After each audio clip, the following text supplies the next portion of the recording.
इगतपुरी हे निसर्गानं वरदान दिलेलं जागतिक दर्जाचं नामांकित शहर आहे. ज्या पक्षामुळे 30 वर्ष राजकारण करून ज्यांनी सत्ता भोगली ते लोक अन्यत्र जाऊन निवडणूक लढवित आहेत. कारण निवडणूक आयोग भाजपाची घरगडी म्हणून काम करतोय. इगतपुरी शहराची भरभराट करण्यासाठी काँग्रेसच्या नगराध्यक्ष पदाच्या उमेदवार शुभांगी यशवंत दळवी आणि शिवसेना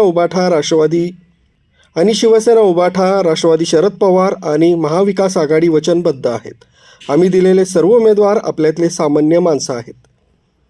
इगतपुरीला खड्ड्यात गाडणाऱ्या प्रवृत्तीला धडा शिकवण्यासाठी 2 डिसेंबरला इगतपुरीकरांनी आम्हाला साथ द्यावी अशी गर्जना शिवसेना नेत्या प्राध्यापक सुषमा अंधारे यांनी इगतपुरी इथं केली आहे. इगतपुरी नगरपरिषद निवडणूक महाविकास आघाडीच्या प्रचार सभेत त्या बोलत होत्या.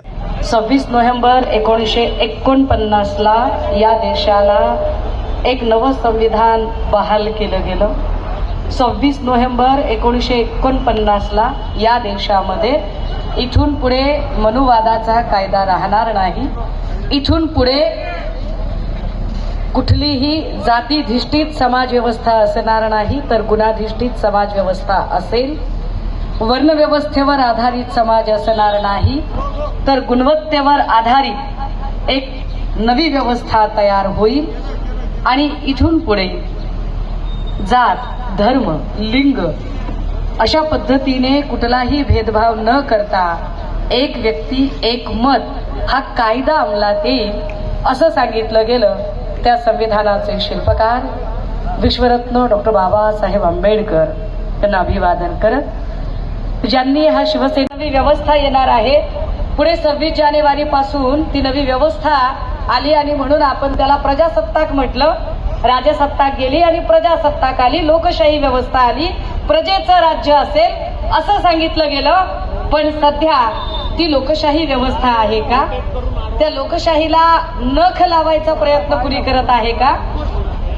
नगर परिषद निवडणूक 2025 इगतपुरीमध्ये नगर परिषदेची निवडणूक लागली. निवडणुकीचं बिगुल वाजलं.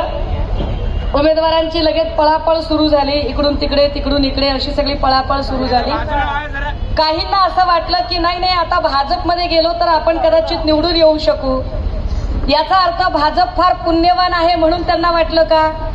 भाजपने फार कामं केली आहेत म्हणून आपण निवडून येऊ शकतो असं वाटलं का? भाजपची माणसं अत्यंत साधू पुरुष, संत पुरुष आहेत म्हणून आपण निवडून येऊ शकतो असं त्यांना वाटलं का? नाही. आपण भाजपमध्ये गेल्यावर निवडून येऊ शकतो असं त्यांना वाटतं. कारण त्यांना कल्पना आहे, त्यांना असं वाटतं की निवडणूक आयोग आमचा घरगडी आहे आणि निवडणूक आयोग वाटेल ते करू शकतो भाजपासाठी, त्यामुळे भाजप मॅनेज करू शकते. आता भाजप मॅनेज करू शकते असं मी म्हटल्यानंतर काही म्हणतील असं कसं काय बाबा, मागं भाजपचं कार्यालय. इगतपुरी शहराला नवी दिशा देण्यासाठी इगतपुरीकरांनी महाविकास आघाडीच्या हातात सत्ता देणं निश्चित केलं असल्याचं काँग्रेस नेते लकीभाऊ जाधव यांनी आपल्या मनोगतात सांगितलंय.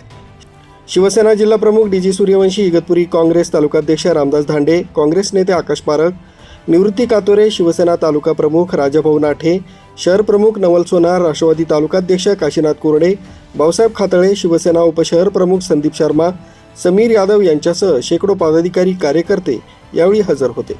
उमेदवार भूषण जाधव, सुरेखा चंद्रमोरे, राजू पंचारिया, विष्णू डावकर आदी देखील उपस्थित होते. सुमित बोधक, न्यूज 7 मराठी, इगतपुरी.